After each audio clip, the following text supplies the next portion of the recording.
Hello and welcome to another edition of Florida Sportsman Action Spotter Podcast. I'm your host, Captain Rick Riles. Hey, we got a fun trip planned for you today. Here's what we're going to do. We're going to take a quick trip to Paradise. Kyle, you guys, if you've listened for a while, you know how much I love Costa Rica. And we're going there. We're going to check in with Craig Sutton at Nosara, find out what the bite's been like this week, then come back to Florida and make our trip all the way down the East Coast, through the Keys, up the West Coast, and out the Panhandle, stopping at each major fishing port to find out what the fishing's been like this week. I've also got a question for the boys this week, and they would know better than anybody. Hey, attitudes are changing, and we're doing a better job in some cases of taking care of our waterways. Here's what I want to know. Are we staying ahead? Are we lagging behind? And what would you like to see done next to your area? That's going to be interesting to find out, because I know there's a lot of areas that need an awful lot of attention. Certainly South Florida and the Mosquito Lagoon area heading up that list, but everybody's got problems, so let's find out what the fishermen think the solutions would be. The Florida Sportsman Action Spotter Podcast is brought to you this week and every week by Yamaha. Reliability starts here. By Shimano, bringing people and nature together. By Tournament Master Chum. Oh, it's the best chum on earth, all right. By Nosara Paradise Rentals, your dream vacation. By D.O.A. Lures, the unfair advantage. By Young Boats. You want the finest in flat spay and offshore hybrids? You need to check out youngboats.com. By the Castaway Hat Company. That's the hat that's helping save our seas. And by Academy Sports and Outdoors. Right stuff, low price, every day. We'll start right away by heading over to Costa Rica and checking in with one Craig Sutton. There's no such thing as a bad day to be in Costa Rica. I'm awfully glad to be here talking with my buddy Craig Sutton. Craigie, how are you? I'm good, Captain Ricky. Real good, buddy. How's life at Nosara? It's good, man. We still catching a bunch of the big mahi. A lot the average size has gone up in the last 2 weeks. Good. And last week, the end of last week, we were catching some nice yellowfin in that 40 to 50 pound range, which we haven't been getting very many big ones so far this year. Nothing wrong with that. A few marlins showing up still? Yeah. That one I sent you a picture on, I think it was, I don't know. I think the fish was 250, maybe 300, but a nice fish. Very nice fish. Yep. Very, very nice fish. No doubt about that. Craig, Costa Rica, for as much as I love America and I'll never leave here, Costa Rica is miles ahead when it comes to taking care of their environment and their fishing rules and all. What would you like to see improved? What would you do next if you were Costa Rica? You know, that's a good question, and you're absolutely, without a doubt, right. They are so far ahead of the eco-consciousness of the whole country versus anything in Central and South America, but even over and above America. I don't know. They dealt with the long line issues several times in the last few years. I don't know. I mean, that's a hard – I think, when we went to releasing cabarrus, I guess 4 years ago now, maybe 5, I thought that was something that they needed to do. I think that's probably about the only thing I can think of. But there's not a lot of people that target them, and there's not a lot of people that are successful catching them, as far as the big ones go. But, yeah, I would think that would probably be about one of them. You'd like to see that be the law of the land, that all cabarrus have to be released.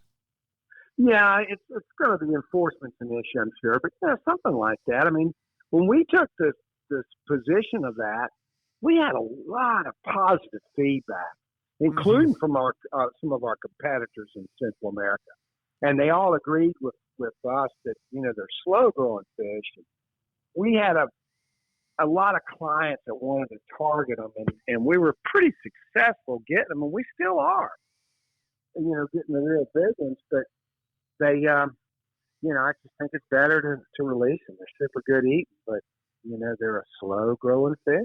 Yep. We've got to pay a lot of attention, Craigie. to the science on a lot of this stuff. And one of the things that I'm not sure we pay enough attention to is how fast a fish grows. You know, when you're talking about a mahi and he grows for 4 years and dies, it's a little different equation than when you're talking about a 70-year-old Cubera snapper, isn't it? Yeah, it is.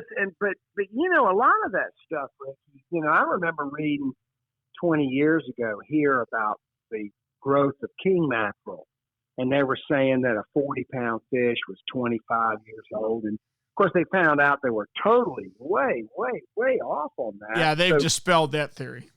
Yeah, it's not. I never, when I read it 20-something years ago, I'm like, no, I don't think so. But you know, but whatever. I'm not gonna argue with somebody that's getting paid to write an article. But yeah, I mean, as long as the technology and the stuff they're basing it on is sound science, but you know, that terminology, sound science, you know, kind of it's an ambiguous term at best.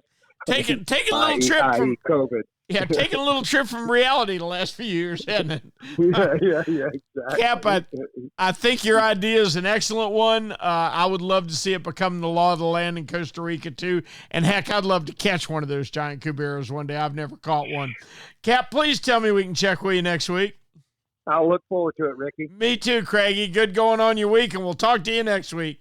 Craig Sutton with a strong report from Nosara. He'd like to see releasing Cuberas mandatory. Can't blame him there. Our thanks to Craig Sutton for bringing us up to speed on what's going on in Costa Rica. Now, time to hit Northeast Florida and one Captain David Voorhees. David, how are you? Hey, Captain Ricky, I'm doing good, buddy. Now, this is Florida winter time here. This is what we like. This is more like it. Yeah, yep. These beautiful days, beautiful sunshiny days. It's cool enough where you still got to wear sweatshirts but man, I tell you what, no bugs. The crowds are down. Nobody out on weekends. I absolutely love this time of year. The water is starting to clean up some, Ricky. We're starting to see some clear water, but we still have the dark pan in water. I checked the salinity today. It's still down. But it's not bad. It's not bad at all. Water temperature has come up, and I mean really come up. We're looking at 60-degree water temperature. Compared to the weekend, Christmas weekend, when it got down to about 51, that's quite a rise. You know, a 9 degrees water temperature increase in 1 month. That's pretty good. That's what I like. But, I fished today. It was outstanding, unbelievable. You know, the old timers would always say the best time to fish is 3 days after the full moon. Well, we fished 3 days after the full moon, and we absolutely crushed it. We had sheephead.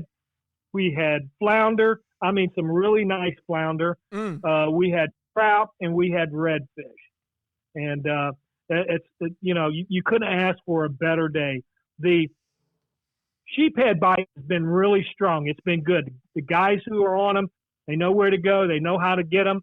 You know, the key thing is getting the right bait. The fiddler crabs are impossible right now. Every now and then they get them. They're able to get them, the bait shops, but call ahead. You might not be able to get the fiddler crabs. But you know what? We caught ours on shrimp today, and it worked just fine. Some guys will like to use clams. Clams will work, the sand fleas I've heard will work. But you know what? I've done some of my best sheephead have come off of just, a piece of shrimp. Piece of live shrimp. Piece of fresh live shrimp. Right. Yes. Mm-hmm. Got to be fresh. Yes. Once that shrimp's been dead for a day or two, they will not No. touch it. This is live, fresh shrimp. Yes, Yep. Absolutely. Absolutely. I agree with and you, Rick, David. we talk about finding a pattern, and I want to mention something, and I'll give you half of what I want to say this week, and then next week I'll explain it a little further. But for those guys, when we talk about, it's hard to get a pattern going, to find a pattern. Well, what we mean by a pattern is, what it takes to get that bite. And in order to start doing that, you have to have a library. You have to have the books in place. And what I mean by that, I'm not just going out there willy-nilly and trying to figure out what they're doing. I'm going to spots that are very productive when it comes to fishing. And then I'm starting my procedure on what it takes to find these fish. And I'll go over the rest of this next week, but you got to build a library. You have to establish a bunch of good fishing areas. That's where you start developing all these areas, no matter what type of fishing it is you do, whether it's the redfish, the trout, the flounder. They have their certain areas they like to hang out, and people like to fish them. And you have to build that repertoire. You have to develop what I call a library of fishing spots. That's well said, and you're absolutely right. And if you're smart, you will never put too much pressure on one of your what you and I would call Dewey Decimal cards. Remember those? Exactly. Yeah. But you that favorite spot that you've got, that's fine. File it away. Don't go there unless you have to. Thank you, David. We always appreciate it. Please tell me we can check with you next week. You know where I'll be, Ricky. Tight lines, buddy. Captain David Voorhees from right here in Northeast Florida. Let me throw in a little offshore about Northeast Florida. The Wahoo have gotten better. Heard of some catches of 8 or 9 this week from the high-speed trollers, and we are looking at the best sea bass herd I have seen in probably 4 years. I was out yesterday. The sea bass were really nice, 15 inches. We had a couple that hit 19 inches, some real toads. Oh, man, is there anything better eaten than fresh fried sea bass? The year was 1953 when one of the true pioneers of big game fishing just hung it up. No, it wasn't any of our podcasters. It was none other than Ernest Hemingway. I just don't want to do it anymore, he's credited with saying. The tackle has become so sophisticated, the fish just don't have a chance. Can you imagine walking him through the aisles of Strike Zone Fishing and showing him the latest and greatest from Shimano? Can you imagine handing him a Saragusa spinner that weighs less than his bait did and could put more torque on a rampaging tuna than the giant old reels of his day? No, Ernest, I'm afraid you left us way too early. The fights with great fish still go on today, and sometimes we still get beat. But if I were a sea monster of your day, I think I'd still rather do battle with you than face the tools that Shimano has stocked in Strike Zone Fishing 68 years later. Our thanks to David Voorhees for a great North Florida report. Now, let's head down to East Central and check in with one Jimmy Ross. Jim, how are you? Doing fantastic, Rick. Good. Are you eating fresh venison sausage in the morning? Well, yes and no. Yes, I had fresh venison sausage, but it was from my first hunt of the year, not my second hunt of the year, and it wasn't from the one that I just got back from. That was absolutely horrible. I'd know better than to hunt on a full moon, and I did anyway. Real short, walking in. Get in my stand. It gets light about 7. I get in my stand at about 6:20, 6:22-ish. I'm sitting there, and of course the light comes up at a little before 7, and I can start to see, and nothing, and a couple of a little spike comes in, and a little 3-point comes in together. Little yearling guys, they're just barely a year and a half. They go on, and I see nothing the whole rest of their hunt. That was my hunt. Well, I pulled the game camera card as I walked out that morning. At 6:14.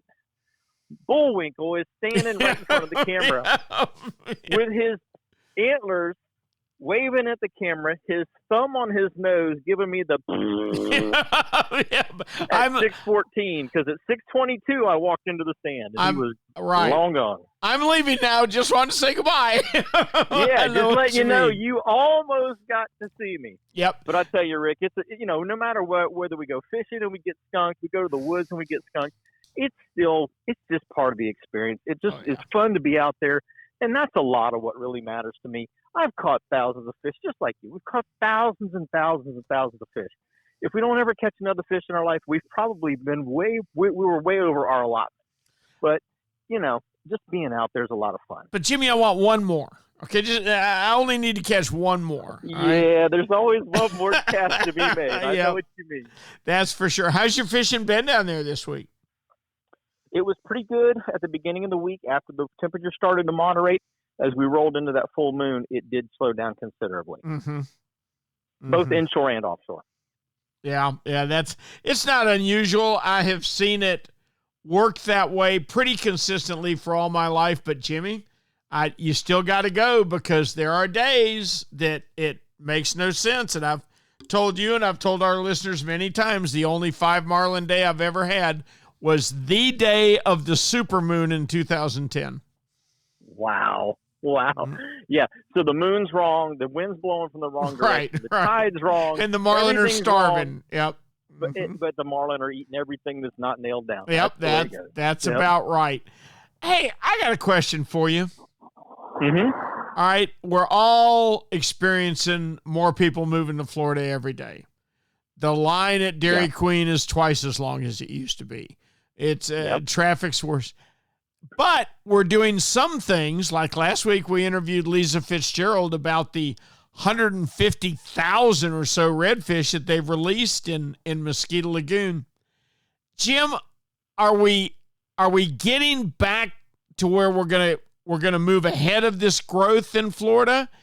And if we need to keep going, which we surely do, but what would you like to see done next in your area to improve the waterway? Well, being part of that redfish project was a big highlight in my life. CCA actually asked me to help catch the broodstock fish to create the opportunity to restock with. So kudos to CCA. I hope FWC jumps on board and does twice as much, but I have a feeling that may not happen. Here's a couple of things that I'd really like for people to be able to do. When you get a fishing license, you get a regulations book with that fishing license so that you know what the current regulations are, or to get your fishing license, especially if you're doing it online, the way many of us do it these days, you have to download the fishing app that FWC puts out to your phone before you can actually pay to buy your license. That way they know you have the information you need before you go. Now, whether you choose to look at it or not, that's another thing, but at least they've given you the opportunity to not get caught with something you shouldn't get out of season, oversized, undersized, whatever it happens to be. So that's the one thing I'd like to see. Jim, this is totally unsolicited. I don't know if the FWC, I'm assuming my FWC would be the place to go, but there's an app that I've got on my phone called Fish Rules that I can, it works on GPS, Jimmy. I can pull it up anywhere. And that's exactly what Florida Wildlife Conservation Commission needs to implement into the licensing process. I agree. I say, let's take strawberry grouper. If I punch in ST, let's see, how do you spell strawberry? STR, it's going to show me a picture of a strawberry grouper.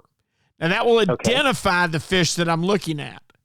Then if I push on that picture, it will give me the current limits for that day. And perfect. That's the ultimate. That's exactly what we need. Yeah. Yep. Yeah. Because I went and looked up. Yeah. I went and looked up red grouper because, leave it to me, I caught one on January 2nd.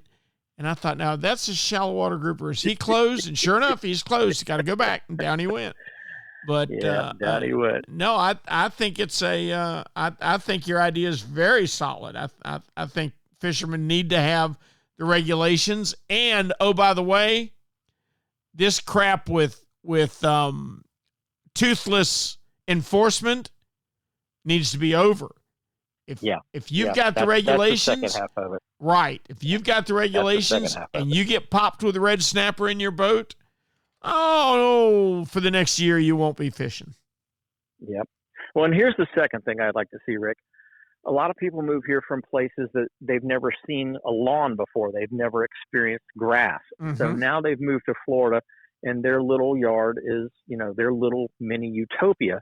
And they're going to keep that thing Kelly green. By God, if it's February, it's still going to be Kelly green. And I'm going to apply every kind of chemical and fertilizer to it possibly known to man to keep my little utopia the way I want it to look, or the way I envision it in my mind for the rest of my life. I really think that if we would have a statewide residential lawn fertilizer application ban, the millions and millions and millions of pounds of residential fertilizer that are applied would no longer be flowing into our lagoon systems and into our freshwater systems creating the algae blooms and the problems that we have associated with that. Golf courses, fertilizer for crops and fields, shrubbery that is, citrus, things of that nature. I understand we live in sand. We have to do something to supplement it.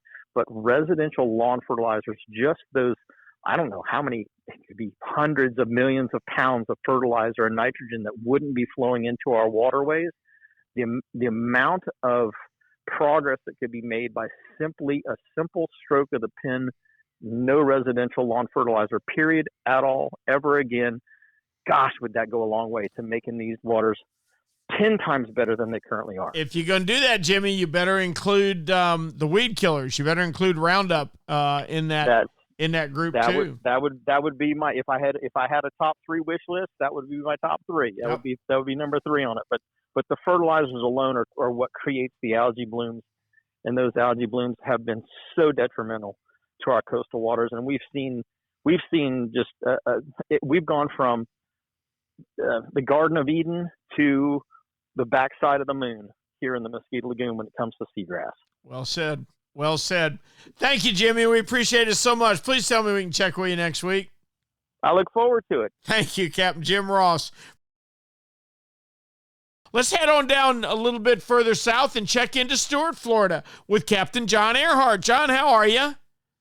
I'm good, Rick. Glad to be here. Oh, glad to have you, son. Tell me how your fishing's been. Any sailfish show up there yet? We've been getting a few sailfish. They had that West Palm Beach Fishing Club tournament. I believe the price list caught 16 sailfish, and that was down around West Palm Beach. How many days? So that was a 2-day tournament, I believe. Okay. That's strong. That's very strong. Not terrible. So, I mean, we got the Pelican Yacht Club tournament coming up January 10th through the 15th. So I would imagine those guys are either going to fish down south, around Juneau, or they're going to push their way north towards Sebastian and hope to intercept some of these migrating sailfish. And I think we could have some really good sailfishing this coming week. What's the northern border, John? I think I'm not 100% certain, but I believe they have a 50-mile range from the inlet. Well, based on what we're seeing up here, I would run as far north as I could. Mm-hmm. Well, 50 miles, they might not be going that far. Yeah, there's still a pile of them here, but that won't help you. What's going on besides sailfish?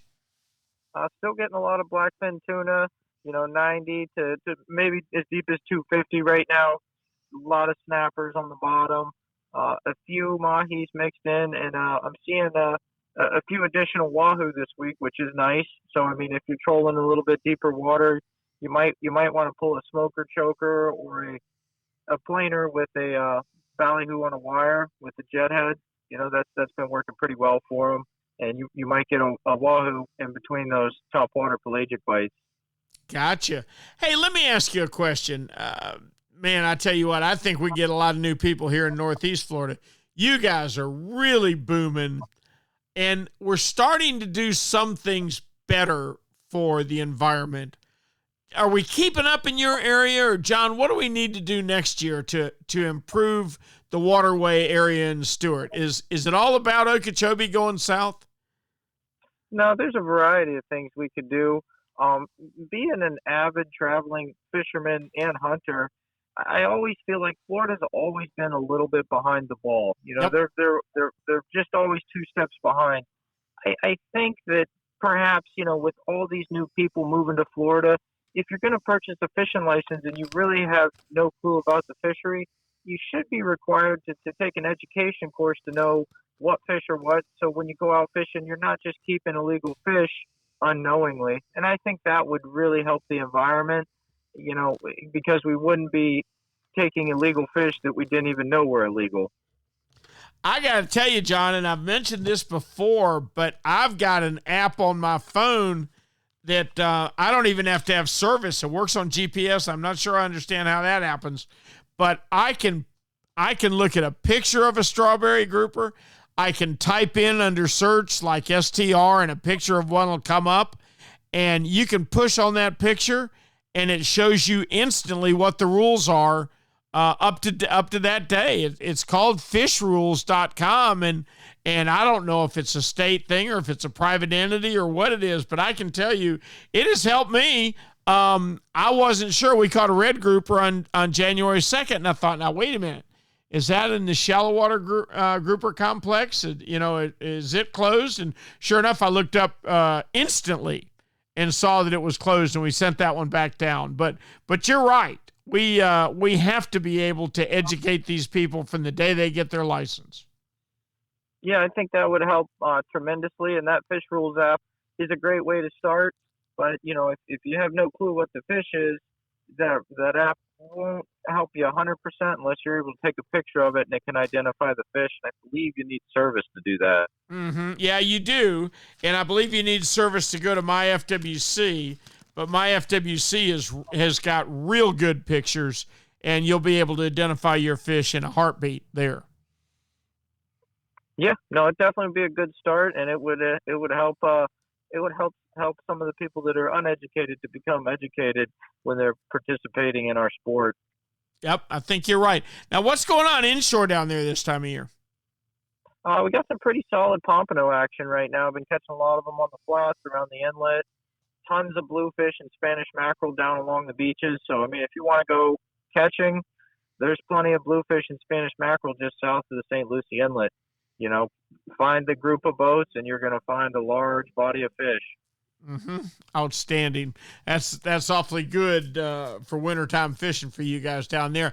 I think our pompano fishing has increased.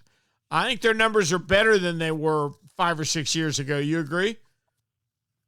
I believe we're on an uptick for certain. Yeah, I'm glad to see it too. John, we appreciate your report as always. Please tell me we can check with you next week.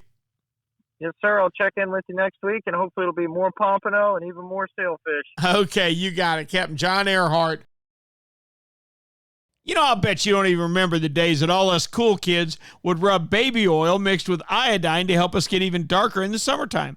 Being burnt was cool, and even if you weren't a surfing legend, you sure looked the part. Oh, man, if a bunch of us old guys paid the price for our vanity. We never knew the skin problem and health damage that awaited us. Today's fishermen have the options of being so much healthier in the sun than we ever thought of.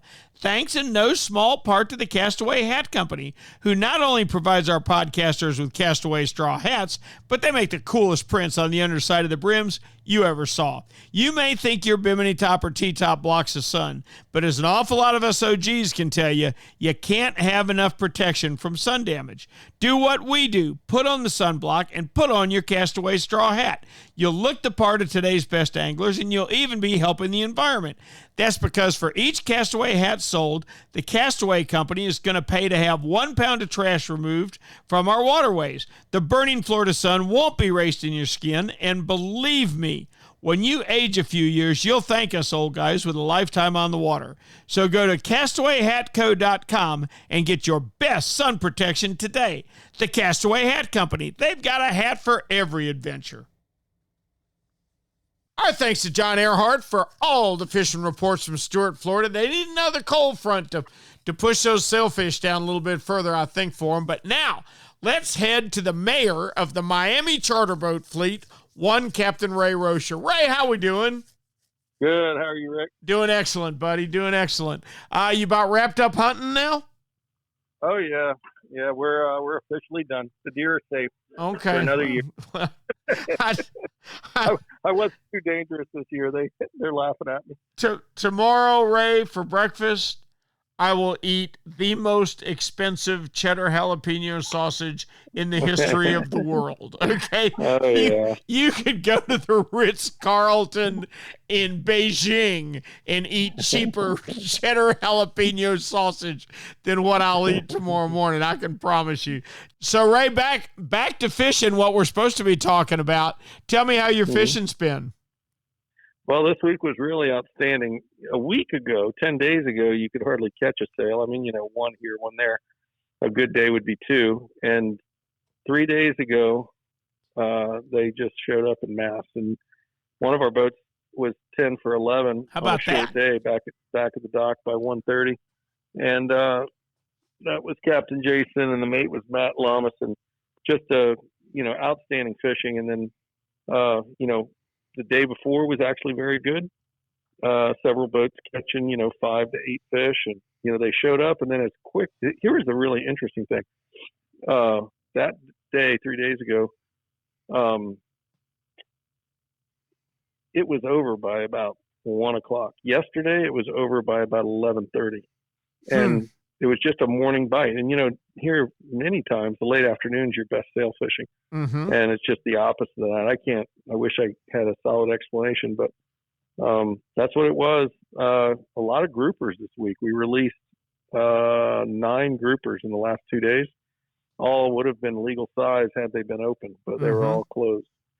So that's a lot for Miami. Miami's not typically a grouper spot, but we had quite a few blacks, some snowies, and 1 gag, all legal size. So that was a highlight. And, still a handful of dolphin, a few blackfin tunas. So it's still been a good week to charter fish. Yeah, Ray, I was thrilled last week. It was ironic how the dates worked out, but January 2nd, of course, I went fishing, and we haven't seen any our grouper fishing has been totally non-existent for the last few years, and I got a pair of nice red grouper on my sea bass jigs. So I was, of course, I'm moaning about letting them back down, but I was proud to do it, and I'm very, very glad to see them. Yeah, and I think they got these dates worked out because the week before it closed, we fished all our spots, and I think maybe we had 1 legal group for the entire week. Like a dozen charters, 14 charters, and we had 1 legal fish. So, anyways, well, I'm glad that, just like you, I'm happy to see them, and no complaints. Yep, I think if we get them in shallow water too, Ray, I think their survival rate's pretty high. Yep, yeah, and of course now we're using the descending device, right? And, we really haven't seen as many sharks lately as we were seeing, a few months back. So I even yellowtailed, and I know Hush. We yellowtailed and didn't have a problem, and got quite a few nice fish to the surface. So. Hush! I fished all day yesterday. Didn't see a shark. I was ecstatic. Yeah, I'll take it. Yep. I hope they go somewhere else. Cap, as always, we appreciate it. Please tell me we can check in with you next week. Yes, sir. Look me up. Okay, Captain Ray Rocher from the Miss Brit Fleet in Miami, Florida. You know what Yamaha Outboards love? The genuine formula and consistency of Yamalu marine engine oils. What? Outboards are subjected to punishing conditions like high loads, salt, and humidity, a mix that automotive oils can't handle. Yamalu full synthetic and marine performance formulas are certified to protect against friction and corrosion for reliable performance every time. Find Yamalu marine oils at your nearest Yamaha Outboard dealer. Locate them at yamahaaoutboards.com/dealers. Yamaha. Reliability starts here. Hey, Raj, being consistent is the mark of a quality product. If you've been Florida's #1 chum for over 10 years, there's got to be a reason. For 10 years, Tournament Master Chum has lived up to its name. That's why more tournament pros insist on Tournament Master than any other chum. It's the only chum with menhaden milk mixed right in. That means it gets the scent out faster and deeper than any other brand of chum. It comes in a grind size for every species from kingfish to catching bait. Your fishing time is way too precious to use second-rate chum. Bring the action to you by insisting on Tournament Master Chum. It's worth every penny.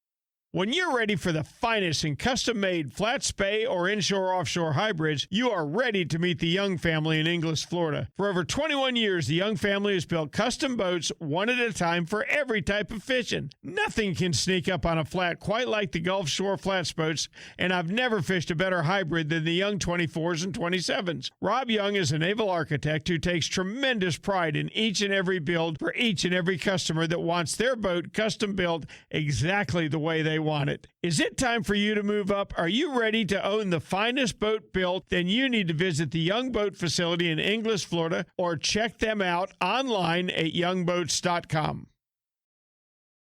Time to head west to 10,000 Islands. You know what that means? Captain Steve Dahl. Steve, how we doing? Hey, I'm doing really good, Rick. How you? I'm outstanding. I'm out. Oh, good. I'm going to be eating fresh sea bass for dinner tonight. That'll work. There you go. No complaints there. No, sir. No, sir. No, sir. No, sir. Tell me about your fishing. How's it been? Hey, fishing's been pretty good. We're kind of falling into, we had a really, really cold snap right around Christmas. But, since then we've had a couple of mild ones, which is typical for this time of year. But our water temp is, gradually climb back up, and we're in that low 70 range, which is kind of the magic, number. And it's been really good. I mean, just about everything's in place. Snook fishing's a little slow, but that's kind of typical for wintertime. But inshore bite's really good. Reds are starting to show up. We're starting to see a lot of smaller redfish, which I love seeing, kind of these puppy drums, 15 to 20 inch, fish. And, you catch them in numbers, catch, quite a few out of one hole. So we kind of go in cycles, down in the 10,000 Islands with that. But we haven't really seen that in a couple of years. So really encouraged to see that. There are bigger fish mixed in. But between those, keeping you occupied, and the trout fishing has just been unbelievable. So, on the inshore side, we're doing really good. Don't have a ton of reports of offshore stuff as far as grouper and snapper, but triple tail bite continues, to be fair. I'm not going to say it's good or great just yet, but it's certainly better than it's been the last 2 years. Oh, good. Yeah, so a lot of juvenile fish. There are some keepers, but we just haven't seen, I've got 2 fish over 10 pounds, to start the year, which I'm blessed, in my boat. But, I'm not seeing those big ones, and I'm not 100% sure we will see them this year, but definitely seeing more fish than we have in the last couple of years. Let me tell you what, a 10-pound triple tail is a fine fish, Cap. Yeah, they are. I mean, they're rare. I mean, we probably, when it was getting good, and I spent quite a bit of time doing this over the years. In peak years, I'd probably get anywhere from 6 to 12 of them. Mm-hmm. And, with a lot of fish in that mid-teen range, of those, 6 to 12. So, they're out there. You just got to do your hunting. It's no different than difference between a 12-point buck and a 4-pointer, Sure. So it's, you just got to put in your time and, go hunting. So, Steve, we saw unprecedented growth in Florida in 2022. There's going to be more in 2023. There's no doubt. What would you like to see done next in your area to improve either the waterway or the harvest of fish? How can we get better? How can we stay ahead of this crush of people that are coming down? Well, you're right. We all know the numbers, our state's grown in population every year since 1946.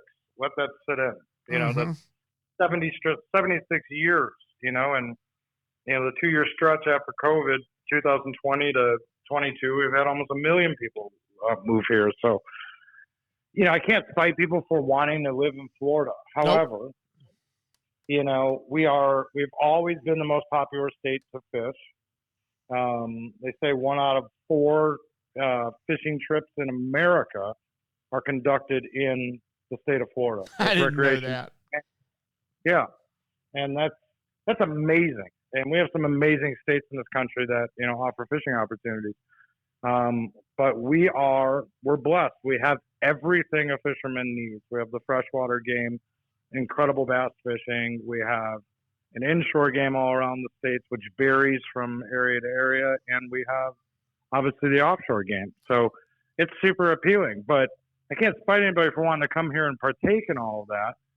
However, the expectations are as high as they've ever been because we have so many more people living here. And, I can look at this from a charter standpoint, and I also can look at this from a recreational standpoint. And from a charter standpoint, I've never seen the expectations as high as they've been in the last several years, with a huge influx of newer people residing here. And I get a lot of people that say, hey, Cap, been fishing on my own, didn't do it. I'm not consistently catching fish like I thought I would, and I caught more fish up north and there's a learning curve to all of that. But, you try to explain to people these numbers, and there's truth in some of these numbers. The American Sports Fishing Association, launches these numbers every year for us. And the reality is we're running out of room. Well, we're running out of room, Steve. We're also running out of quality water. What do we need to address in 2023? The more people is a given. We can't do anything about that. But what can we help?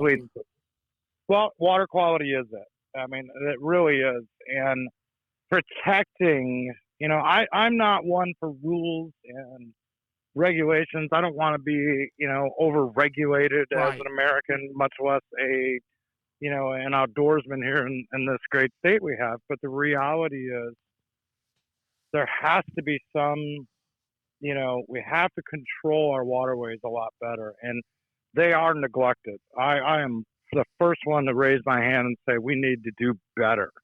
And it's really sad to me that we have to have like independent third-party organizations, just, something, like an organization like Cabins for Clean Water or publications like Florida Sportsman be the advocates constantly for change. And,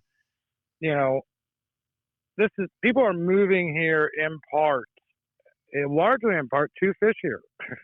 And our government needs to help us with that. We need to support and protect our resources, and we talk about this all the time about catch and release fishing and selective harvest, but the reality is it starts in our ecosystems, and I am just seeing just more trash, more pollution. I mean, it's just, and I'm in probably one of the more rural areas of our state, and of which is a national park, mind you, and we're just killing this. Water quality is, I don't have the gin clear waters I used to. I don't have the seagrass. I don't have any of this stuff anymore, and we're still catching fish. And, I hate to sound like the old guy of the, this is get off my lawn guy, huh? Yeah. The good old days type of stuff. But, you kind of stole my thunder, Rick. To me, we have to protect the resources. And I'm not sure, I'm not saying I have the answers, but the amount of boat traffic in a given day in an area as rural as the 10,000 Islands has increased year after year, and definitely in the last 24 months. And I don't know how you regulate that.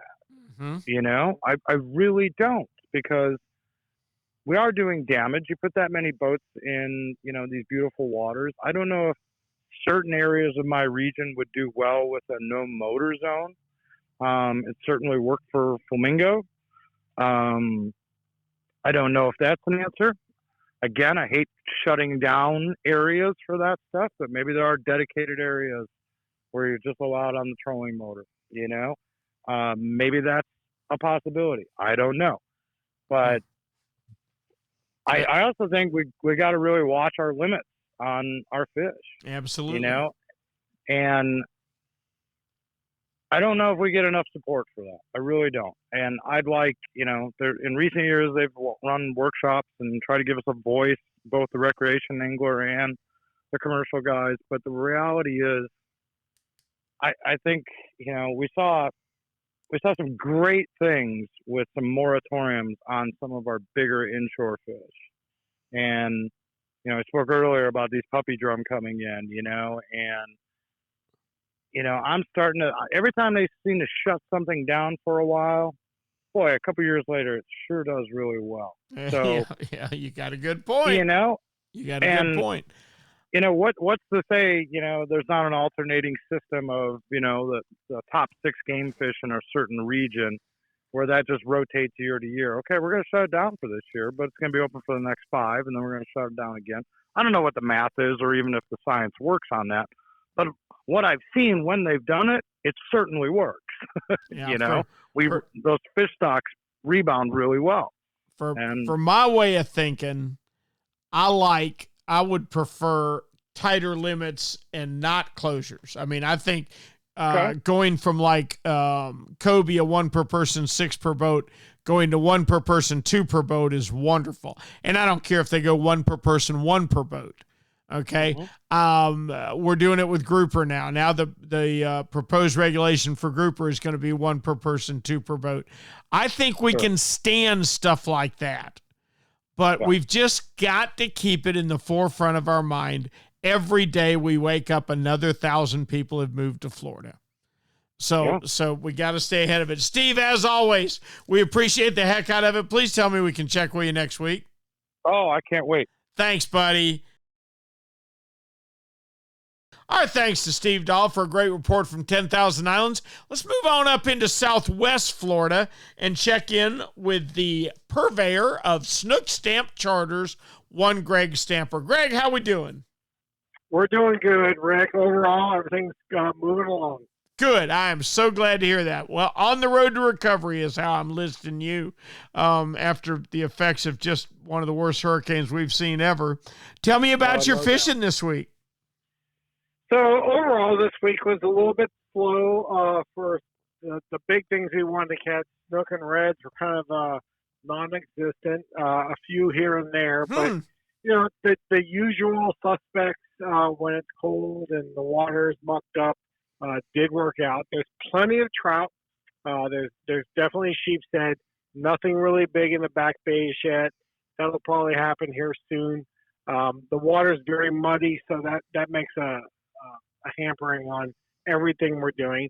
But we did catch a few nice pompano this week in the back bays, along with the sheepshead and the trout, and quite a few black drum, all small, no big boys. Okay. All right. Well, that's not awful, but I'm surprised to see your snook and redfish are so slow. What do you attribute that to? I really don't know overall. We had a really good bite a few weeks back where we were catching really good numbers. The water has really gotten mucked up. Maybe all us guys need to learn the area a little bit better now that things have changed. Right. But overall, when I talk to several guys, I'm talking 10, 15 people, the redfish bite has been really, really, really slow. We did catch a few here and there that were small, which is a positive. We didn't have small fish a year and a half ago, but it's just not happening right now for us. I understand. All right. Well, see that we got to have that when fishing's great. We know that you're telling it like it is, and when fishing's not great, we now know you're telling it like it is. But the one thing about it, we can count on it getting better. I think coming off a full moon, I'm not surprised to hear from the areas that have been quiet. I think some areas it affects a lot more than others. Yeah. Our tides are a big deal. We've had such super low negatives. I'm talking, we had some north wind, Rick, and north wind in our area really, really holds the water out. Right. There's some areas that were 1.5 feet, give or take, below zero, the normal mean. So the bay it's basically empty. You can't even go where you would want to go. So you're forced to fish some of these docks, some of these areas that have a little cuts or deeper, and just do the best you can. We have not had the opportunity to go back in the back bays, especially in the morning hours, because in our winter tides, the lowest tides are in the morning always, and they could be, zero or below zero, but we're talking 1.5 feet below zero. You can't drive around Estero Bay in the areas I'm at when it's that low. It's basically ground. You'd be looking at grass. Gotcha. All right, we don't want you doing that. Cap, we appreciate it as always. Please tell me we can check with you next week. You got it, Rick. Tight line. All right, Captain Greg Stamper. Hey, it's finally fall, and how many of us have been waiting for the magic of the mullet run to start? There are literally miles of mullet moving along just about every area of Florida coastline. What you need to cash in on the tarpon, snook, reds, trout, sharks, etc. that are feeding on the poor fingerlings is the perfect mullet imitation. Well, for my money, you can skip all the high-dollar made-in-China mullet imitators. For me and all the podcasters I've talked with, the perfect mullet imitation is made right here in Stuart, Florida, and it's the D.O.A. Bait Buster. Mark Nichols, the owner and manufacturer of D.O.A., spent years designing different bait busters to swim shallow, medium, or deep. What makes the bait buster so special? I'll tell you what I think. I think it's the tail. If your bait buster is moving, the tail is flapping. No predator can stand that tail flapping in his face. The D.O.A. Bait Buster. It's the perfect mullet run bait. All right, time to hit the Big Bend area, and that means Captain William Toney, the mayor of Homosassa. William, I've been saying it all night. Tomorrow morning I will sit down to the last package of the most expensive cheddar jalapeno sausage that anybody ever ate. I totaled up what I spent to hunt Georgia this year, and it wasn't pretty, William. No, it usually isn't. You know, those people who think that, you know, they're going to go out into the woods or the waters and, you know, bypass the grocery stores or Yeah, either good luck. in the they're in the twilight zone. I don't get it. Tell me about your fishing this week, Cap. Well, the big thing going right now is we got a good push of sheep's head on our nearshore rocks, and it's about that time, always around February full moon. I tell people the nearshore rocks are where you're going to get your best bite on the sheep's head, and the water's been clear enough that you can generally kind of just motor over and look down and see if there's some bigger fish on there. Wow. And if there's not, you know, you can move on to the next rock. Incoming tide always works best, but what I use is a 1/8 ounce jig head with a shrimp with the tail pulled off, and just throw it right up against the edge of the rock and let it just set. Don't move it. And what you'll get, the bite, I try to describe it to people, you're going to get a little bit of a pull and then a little bit of a pull, and then you'll feel weight in the end of the rod tip. And when that weight happens, that's when you set the hook. Gotcha. Hey, let me ask you, are you happy with your sheep's head regulations now, and what are they? Yeah, I am. I believe they're 14 inches, and they dropped it down to, I'm not for sure, but I think it's 8 per person, which in my vessel, I only let people keep 5. That's it. You know, if there's one guy, it's 5. If there's 2 guys, it's 10. If there's 4 guys, it's 12 or 14, because it's just, you know, you can massacre them, and you know, you get some nice sized sheep's head on those rocks that, you know, 3 to 6 pound fish, you can gather up a lot of meat in a hurry, and then we can move on and, you know, tackle something else. And, you know, the bonus is sometimes this time of year, some nice trout get around those rocks out there, so you can just switch over real quick to trout fishing and don't have to hammer out those sheep's head, because I tell you what, a lot of the real big ones that you clean are all full of roe. So, you know, it's one of the fish that they're pretty abundant. But again, you know, just so they're abundant doesn't mean we have to murder them. Right. I'm glad those days are behind us, William. I sat on a piling one time on my boat and caught 132, and it made my daddy mad, so he went the next day to catch 134. I'm so glad. Thank you. Now he made you clean them too. Yeah, thank you God all those days are behind us, but I'm with you. On my boat, it's 15 inches, so I'm proud to see that. So what's going on besides sheep's head? Sheep's head, you know, that's the big draw. But, you know, in the rivers right now, we got a big cold front coming near the end of the week. So what happens, it drives a lot of people to fish the rivers, and we're getting black drum, a few mangrove snapper, you know, some sea trout and things in the deeper holes. But one thing I found, and we had been, you know, talked about earlier about boaters and everything and how crazy it's gotten, that there is no common courtesy left anymore on the Homosassa River, especially when we had that last cold spell and a lot of anglers were all gathered along the edges of the channel fishing. And I watched the same boat in 1 4-hour period pass us over 12 times on full plane within 12 feet of the boat. Yep. And not even slow down. It just wasn't me. There was probably 12 other boats in this one stretch, and nobody would slow down. And all they did was tool up and down the river. Didn't have a rod in the boat, just joyriding. Oh, so, geez. you know, it's just the common courtesy has gone out the door. If I see someone in the river or even in a bay or somewhere, I got to come close to them. It takes me less than 2 minutes to slow down, idle pass, nod my head, and then take off and don't disturb them. I wish some people would think that way, because what's your hurry? You know, really. Yep. I couldn't have said it better myself, William. I promise you. You've got an excellent point. We do need to, don't get me started. Here at Mayport, we've got so many offshore boats, triples and quad engines, and 60 miles an hour through the mouth of the river and up the river. Right. Woo, man, it's getting crazy. Yep. Cap, as always, we appreciate it. Please tell me we can check with you next week.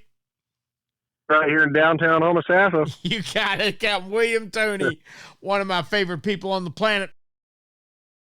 Academy Sports and Outdoors' mission is to provide fun for the whole family by carrying all the best gear from top brands including Columbia, Yeti, Costa, Penn, Shimano, and so many more at prices that you're going to love. Whether you're planning on spending the day at the beach, hosting the friends in the backyard, reeling in a big fish, or gearing up for the game, Academy has a wide assortment of sports and outdoor products that will guarantee you that you're going to have fun out there. Hey, Academy has just opened their new store in Panama City, and look out, Tampa, here they come. You're next on the list. It's a dynamic and fun shopping experience while also offering convenient options such as buy online, pick up in-store, and free shipping on most online orders over $25. When shopping at Academy, customers are going to be able to take advantage of some great in-store services. How about they'll assemble your grill for you or your bike? How about scope mounting, bore sighting, line winding and spooling, propane exchanges? They've got the pros to get it done, and the ability to purchase hunting and fishing licenses. With Academy's best price guarantee, if you find a better advertised price anywhere, not only will Academy match it, but they'll beat it by 5%. Until the new store in Tampa opens, you can shop online at academy.com or through Academy's mobile app. You can sign up for email alerts, receive digital ads, offers, and exchange with Academy's social media accounts.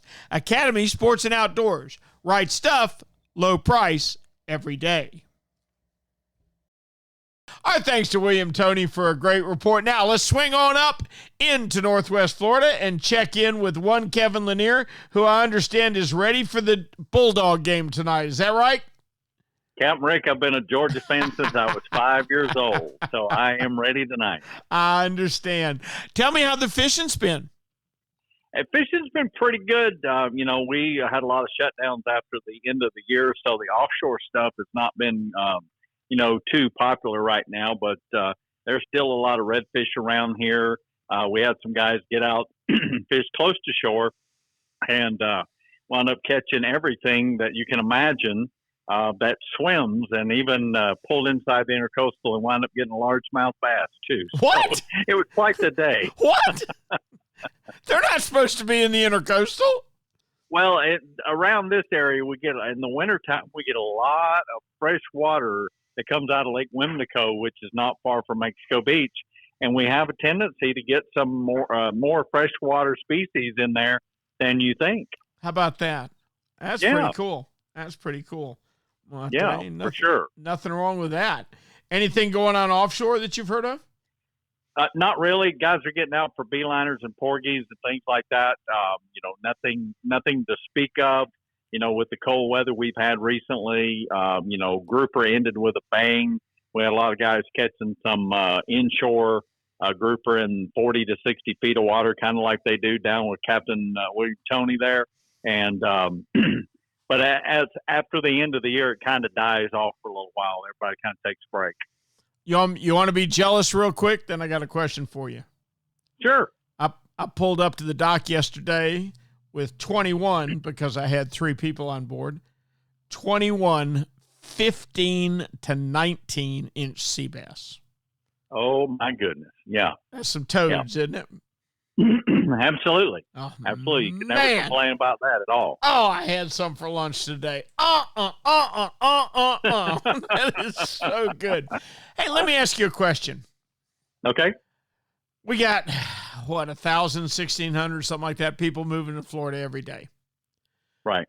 We're doing some good things with the environment.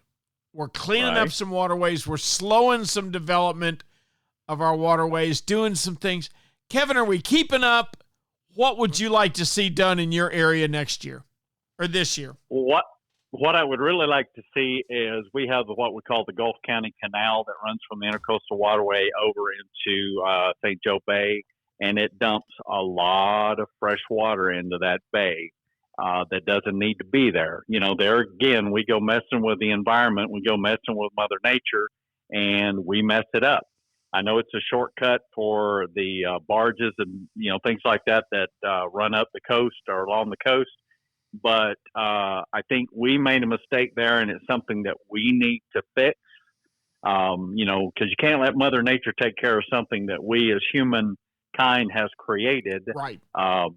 When we had Hurricane Michael and all the devastation, one of the positive things was that it blew a channel through the St. Joe Peninsula, Cape San Blas area, and we had the cleanest water we've had in the bay in years. Mm-hmm. Mm-hmm. So what I think we need to do is take aggressive steps to correct that human error. Okay. All right. I can certainly see that. I am totally in favor of we've got to look at things differently than we've ever looked at them before, just because of the sheer numbers of how many there are of us. So, exactly. Yeah. And, we have a lot of problems here because we don't have a bay or any kind of estuary that comes out of Mexico Beach into the Gulf. Right. So we get a lot of tannin water in our area in the summertime with all the rain. And, it's even worse now that, so many of the trees we lost in Hurricane Michael, makes the water look brown. It's clean, but it's brown. Mm-hmm. So mm-hmm. different things we need to do to clean up our own messes. Yep. I agree 100%. Cap, as always, we appreciate it. Go Dogs, and tell me we can talk to you next week. We'll be here next week with bells on and hopefully with another national champion. Thank you, Kevin. Captain Kevin Lanier from Mexico Beach. Our thanks to Captain Kevin Lanier for putting a wrap on our trip around the state tonight. It's been a lot of fun. Hey, a lot of guys had a lot of good ideas on stuff we've got to stay ahead of. I'm telling you, the pressure on Florida's fisheries gets stronger every day. And if anybody's going to make it better, it's going to be the fishermen themselves. We can't count on the government. I love the guys' ideas when they say, well, the limit's actually 7 or 8 or 9, but on my boat, it's 5. And I'm experiencing a lot of that on my own boat. For us, for blackfin tuna, it's 1 per person. For sea bass, you get your limit unless, like tomorrow, I've got somebody bringing a child. Their limit doesn't count. So we've got to take our own steps to improve it. And Lord knows we've all got to start paying more attention to Florida's waterways. It's the most valuable thing we have. It's been a fun trip around the state tonight. Sailfish are steadily moving south. That's great news. We got another cold front coming. Going to push them on down there where they belong traditionally for this time of year. Our bottom fishing's been good. Grouper fishing's been good. We're hearing a lot of good reports of big sea bass up in northeast Florida. Over on the west coast, well, down southwest, this north wind has not helped those boys. So they need a little change in the wind. No doubt they'll get it soon. But it's been a fun trip around the state. We hope you've enjoyed it. If you like the podcast, please drop us a note, subscribe to it, and drop us a note at the Florida Sportsman Facebook page. Let us know what questions you'd like to hear, what issues you want to hear our guys discuss, or any questions you've got about the fishing in a particular area. Florida Sportsman Action Spotter is brought to you this week and every week by Yamaha. Reliability starts here. By Shimano, bringing people and nature together. By Tournament Master Chum. It's the best chum on earth, all right. By Nosara Paradise Rentals, your dream vacation. By D.O.A. Lures, the unfair advantage. By Young Boats, you want the finest in flats, bay, and offshore hybrids? You need to check out youngboats.com. By Castaway Hat Company, the hat that's helping save our seas. And by Academy Sports and Outdoors, right stuff, low price, every day. For Florida Sportsman Magazine, until next week, I'm Captain Rick Riles, and we'll see you on the rip.